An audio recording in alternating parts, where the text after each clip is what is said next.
Bonjour à toutes et à tous les amis, je suis Gilles Mansillon. Je pensais venir faire un petit message pour vous saluer. J'espère que vous passez une bonne journée. On se prépare pour ce grand portail du 5-5. On est vraiment dans une préparation. Bon, il faut s'accrocher, hein. L'esprit me présente les idées d'une réparation, d'une restitution, un réalignement, un retour à la vie bonne, hein, qui arrive. C'est assez délicat. Il y a Pluton qui part pour 5 mois en rétrograde, qui va faire remonter toutes sortes d'ombres pour qu'elles puissent être transmutées. Mais pour le portail du 5-5, à 5h05 du matin, 5h55 du matin et 5h55 du soir, si vous désirez participer, c'est vraiment un moment très puissant pour continuer à affirmer cet alignement de l'esprit mental, du corps et de notre moi connecté, de notre âme. Et donc, cette intégration, elle se continue jusqu'à la pleine lune en scorpion qui arrive le 12. Mais enfin, il y a vraiment toute une intégration. Là, après ce portail du 5-5 jusqu'au 9, il va y avoir quelques jours de transmutation. Et il y a Chiron qui rentre en alignement avec Mercure. Donc, il va y avoir pouvoir aussi une intégration au niveau de la guérison, hein. Parce que cette transition du 5-5, c'est un petit peu, ça nous montre où on est, qui on était et ce qu'on va devenir. Donc c'est vraiment une transition, hein, l'espoir fait vivre en tout cas. Et donc, ça devrait aussi augmenter tous les désirs de l'âme et les projets de l'âme et toutes ces choses-là. On devrait pouvoir ressentir beaucoup plus de soutien par rapport à ces choses, mais enfin, il y a plein de tout ce qui vient seulement de l'ego. Il va y avoir de plus en plus de résistance. C'est comme les relations qui sont profondes vont se renforcer, ceux qui sont très superficiels vont se dissoudre. Et donc, en réalité, l'illumination qui se prépare, ça vient vraiment très lentement, parce que dans le passé, il y a eu des tentatives d'ascensionner la planète avec trop de lumière, des forces extraterrestres, les dieux, des mythologies, tout ça, mais ça n'a pas fonctionné parce que l'humanité n'était pas prête, et donc ça doit aller progressivement. Même si nous, on suit notre programme, on suit notre propre voie, pour les masses de la population, ça doit venir quand même très progressivement. Et ce qu'il y a, c'est que, bon, parce que ça a apporté beaucoup de chaos dans le passé. Je vais tirer une carte pour voir. Je vais faire une petite lecture de Dakini un petit peu après, à la fin de cette vidéo, pour voir. Il y a aussi une unification qui est en train de se passer. C'est vraiment lâcher prise de tous les drames. Lâcher prise de tous les drames du monde physique, hein. C'est vraiment une histoire sans fin. Parce que bon, pour moi personnellement, dès que je me tourne vers ma présence je suis, elle m'annonce que je suis riche, que je suis heureux, que je suis libre. Mais quand je me réveille le matin, le simple fait de savoir que je suis en rouge à la banque, ça pirate toute mon énergie, ça fait descendre ma fréquence. C'est vraiment challenging de pouvoir passer par là. Et donc, je vous remercie de ne pas oublier d'aimer, de partager, de commenter, de souscrire.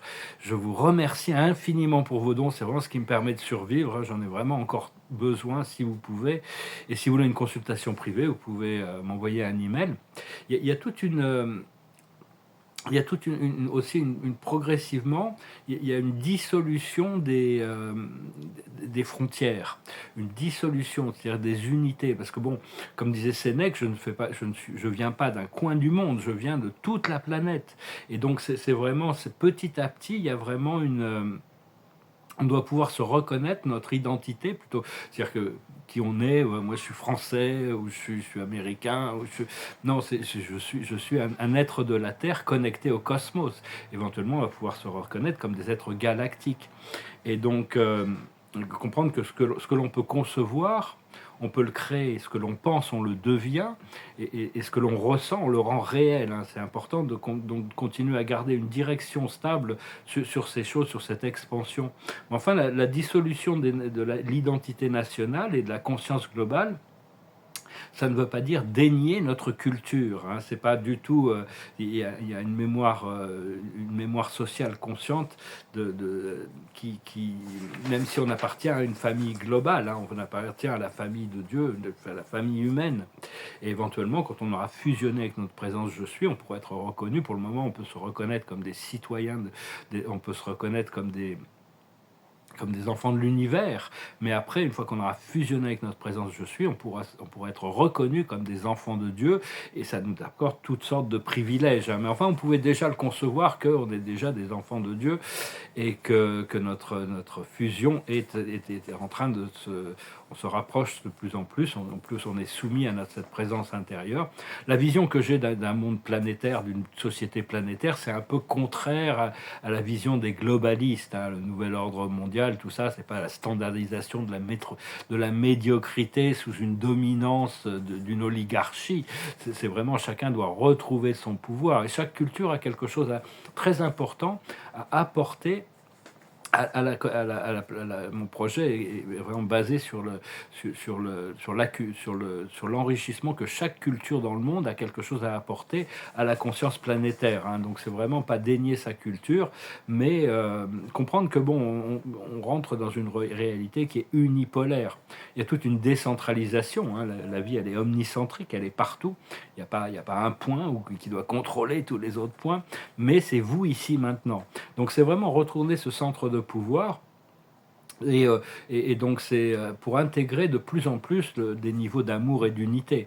Mais donc voilà, c'est-à-dire on doit apprendre à se gouverner nous-mêmes plutôt que d'être commandé par l'état profond, par toute cette matrice et tous ces programmes il y a vraiment un recalibrage à la soumission à notre moi intérieur, notre divinité intérieure, afin d'intégrer la conscience christique, hein, l'amour inconditionnel, le pardon inconditionnel. Tout ça, c'est des choses qui sont en procédé pour tous ceux qui sont déjà éclairés, et comprendre que c'est vous qui êtes en commandement de votre vie, hein. Bon, on est soumis à des forces qui sont supérieures à l'intérieur de nous, une intelligence supérieure, mais plus on suit la voie du cœur, il n'y a qu'un seul cœur, et on peut se mettre d'accord sur des sens communs, parce que le cœur est guidé par une intelligence suprême qui est la connexion, la force qui connecte toute la vie, ce qu'on appelle Dieu.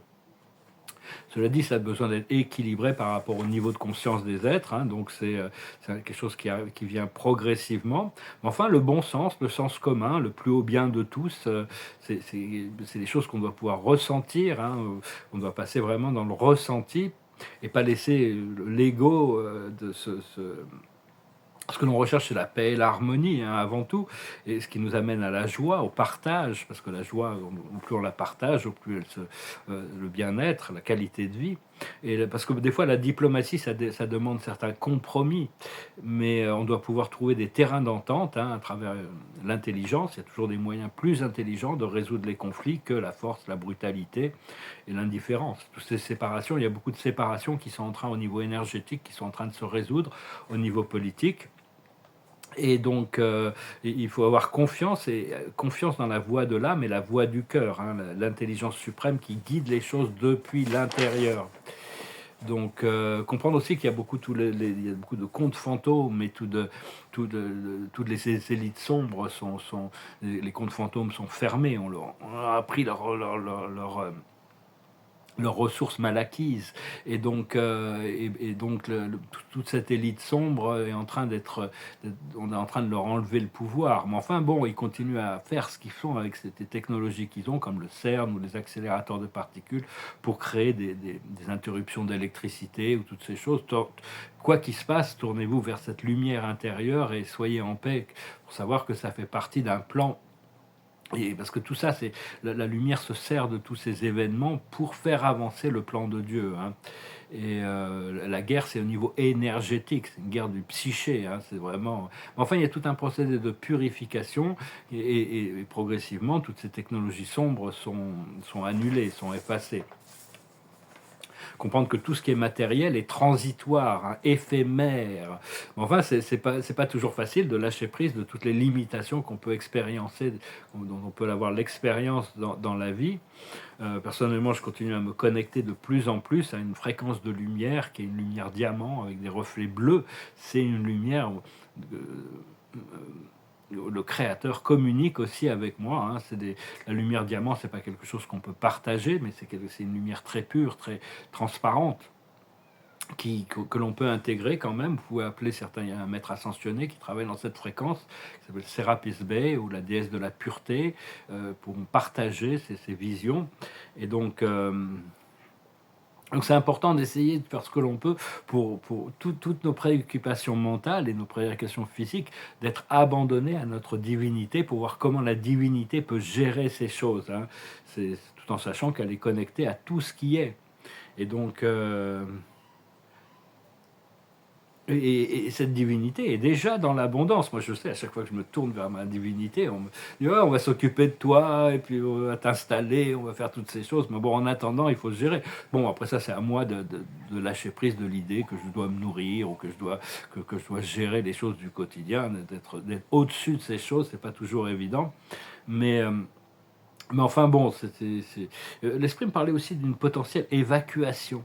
C'est-à-dire que bon, dans les lignes temporelles originales, on devait arriver à mais je pense pas, hein, c'était juste quelque chose qui avait été introduit, une évacuation, parce que la Terre risque de passer par des phases de chaos tellement importants qu'on risque d'évacuer tous ceux qui font l'ascension, le temps que la Terre se régénère. C'était ce qui était prévu originellement, une destruction totale pendant la guerre froide. Il y avait tellement de possibilités d'une destruction totale de la physicalité que les Arcturiens ont créé des vaisseaux biologiques pour accueillir l'humanité en cas de catastrophe planétaire. Enfin, je ne pense pas qu'on en arrive là. On espère, on peut chercher à s'aligner avec la ligne temporelle la plus douce et la plus gentille possible. Et donc, et donc, donc continuer à avoir l'espoir et la direction de quelque chose de très positif, hein, ce qui est vraiment toujours offert. Moi, ma guidance intérieure m'offre toujours cette liberté. Il faut on est juste là pour servir sans attente particulière, parce que l'amour en nous ne peut pas rester indifférent quand même aux choses, aux êtres et aux choses. Donc on doit offrir sans attente, sans qu'il y ait cet amour soit inconditionnel, qu'il n'y ait pas une attente de quelque chose, sinon c'est plus quelque chose qui. Enfin bon. Euh, donc, euh, donc ouais, pour le moment, je suis juste en attente de voir quand Dieu aura besoin de moi, il m'appellera, je suis là. Donc voilà les amis, je n'étais pas trop forcément, j'ai dû gérer des trucs ce matin au niveau énergétique, puis j'étais me balader. Il y avait une pie, j'ai vu des pies partout où j'allais, donc ça veut dire qu'il y a des messages qui arrivent. La nature nous envoie des messages tout le temps, hein. La nature, il faut être connecté, c'est bien de rester connecté à tous les signes, et rester positif, rester... Enfin bon, il y a vraiment un nettoyage qui se passe là, hein, avec ce portail du 5-5. On n'est pas obligé ceux qui s'impliquent pas consciemment avec ces choses seront quand même affectés, mais notre conscience certaines personnes ne croient pas en l'influence des planètes ou des choses comme ça. Donc c'est complètement acceptable de suivre sa voie par rapport à ce qui résonne avec nous. Cela dit, tous ces portails ont de l'influence. Alors, je refais une petite lecture de Dakini. Je vous remercie pour votre soutien. Je vous remercie pour votre générosité. Et puis, j'espère bientôt pouvoir finalement dire ça y est, je suis arrivé, je tournais la page. Après ça, c'est la question to flex or not to flex. Flexer ou pas flexer. Parce que bon, c'est-à-dire, bon, a priori, on ne veut pas trop se vanter de notre succès, parce que bon, ça ne dure pas. Au plus on se vante de quelque chose, au plus c'est éphémère. Mais cela dit, on voit beaucoup de ça sur Internet, ce qu'on appelle flex, c'est d'afficher un succès, d'afficher une richesse. C'est-à-dire, au plus on est riche, au moins on a besoin de l'afficher. Au plus on est pauvre, au plus c'est bien d'afficher afficher de la richesse et du succès, parce que ça envoie un message à l'univers qu'on a envie de cette prospérité, de cette abondance, cette richesse. Enfin bon, il faut trouver un équilibre entre les deux. Moi, je ne suis pas trop pour afficher les choses, mais bon, on a besoin de partager. Et puis l'esprit me dit que bon, quand le succès arrivera, il va falloir le montrer quand même un petit peu. Et la carte de la journée, la carte qui par rapport à toute jusqu'à la pleine lune, là, il y a tout un procédé de transformation. Cette lecture va adresser ces quelques jours qui arrivent. C'est le retour du soleil. Hein. Ici, c'est le retour du soleil. C'est l'éclipse ici, mais ça montre vraiment un tournant. Alors, je vais tirer 10 cartes. La situation, c'est le pouvoir de l'esprit. C'est le Mercure. Mercure, c'est le messager du soleil quand on est éclairé. C'est vraiment la force du mental. Mais ça peut aussi, tant qu'on n'est pas éclairé, la force de l'ego, comme disait Descartes, nos sens nous peuvent nous tromper. Donc c'est vraiment continuer à utiliser ce pouvoir du magicien, s'aligner avec notre divinité intérieure pour aligner notre volonté avec celle de Dieu, pour faire des miracles, pour créer des situations magiques, pour arriver à raccourcir le temps de manifestation. C'est vraiment ce que l'on recherche. Et donc c'est le pouvoir de l'esprit. Autour de cette situation, il y a toutes ces choses qui remontent du passé. C'est un dangerous pussy, le passé. C'est-à-dire, il y a toutes ces choses qui ont besoin d'être intégrées, qui ont besoin d'être guéries, qui ont besoin d'être... On ne doit pas s'y accrocher, on ne doit pas chercher trop dans le passé, on doit plutôt se préparer pour un futur libéré. Mais quand ces choses du passé remontent, c'est qu'il y a une nécessité de guérison. Ce que l'on voit devant nous qui va se développer dans notre esprit conscient actuellement, c'est la clé, c'est l'ermite. C'est la voie à travers. Hein. C'est vraiment la clé qui ouvre les portes vers cette liberté. C'est vraiment, pour le moment, il faut accepter certaines limitations tout en cherchant quand même à chercher à se libérer. Ce qui vient du subconscient, du passé lointain, c'est le mont Mérou, le centre de l'univers. C'est ces mémoires de la source, cette mémoire de l'origine, cette mémoire de notre divinité qui est ancrée, qui continue à remonter. Là où on doit passer actuellement, c'est Soma, c'est le champignon phallique, c'est la lune, c'est les épreuves, c'est traverser la vallée des ombres. C'est-à-dire que bon, c'est une période initiatique de transition. Ce qui arrive dans le futur immédiat, c'est le lait de la mer. C'est la dualité qui a ce désir de retourner à l'unité. Hein. C'est les deux petits seins qui vont retourner au grand sein de la mer. Donc ce désir de retour à l'unité, c'est vraiment important de le reconnaître et de s'aligner avec ce que notre guidance nous dit. Notre pouvoir, notre force dans cette situation, c'est la transformation. C'est vraiment faire le point sur notre passé pour se préparer pour une nouvelle vie. Hein. C'est vraiment le pouvoir de la transformation, c'est le jugement, c'est la carte du jugement, c'est vraiment une transformation pour une nouvelle vie qui se prépare. Ce qui vient autour de nous, de notre environnement, ça peut-être correspond un petit peu à ce que j'expérience aujourd'hui. C'est Maya, How She Spins, c'est vraiment l'illusion qui est tissée autour de nous. On est en train de s'en libérer, on cherche à se libérer de cette illusion, de ce que l'on ressent dans nos émotions internes, c'est l'holocauste, c'est-à-dire toutes sortes de choses qui doivent disparaître, qui sont expulsées de notre réalité. Donc c'est vraiment une période où la solitude peut être bonne, peut être bénéfique, où on doit prendre un temps de guérison. Hein. Il y a toutes sortes de nouvelles choses qui arrivent, mais l'ancien n'existe plus, donc on doit pouvoir lâcher prise. Et l'aboutissant, c'est vraiment la clé et l'aboutissant de cette période, de ces quelques jours, c'est vraiment un retour à la souveraineté et au pouvoir. C'est le siège chaud, c'est le siège de l'empereur. L'empereur pourra assumer les responsabilités de son nouveau pouvoir s'il reste connecté à sa spiritualité. Voilà les amis, je vous remercie pour tout, je vous souhaite une très bonne journée, j'espère que ce message aura été intéressant pour vous. Préparons-nous pour cette liberté, hein. Il faut accepter de ressentir toutes ces choses que l'on ressent, sans jugement sur nous-mêmes, et se préparer pour cette liberté qui nous est quand même présentée, annoncée depuis les plans spirituels. Hein. Et puis essayer d'assister le monde autour de vous grâce à la stabilité de votre conscience et de vos énergies. Merci pour tout. Namasté.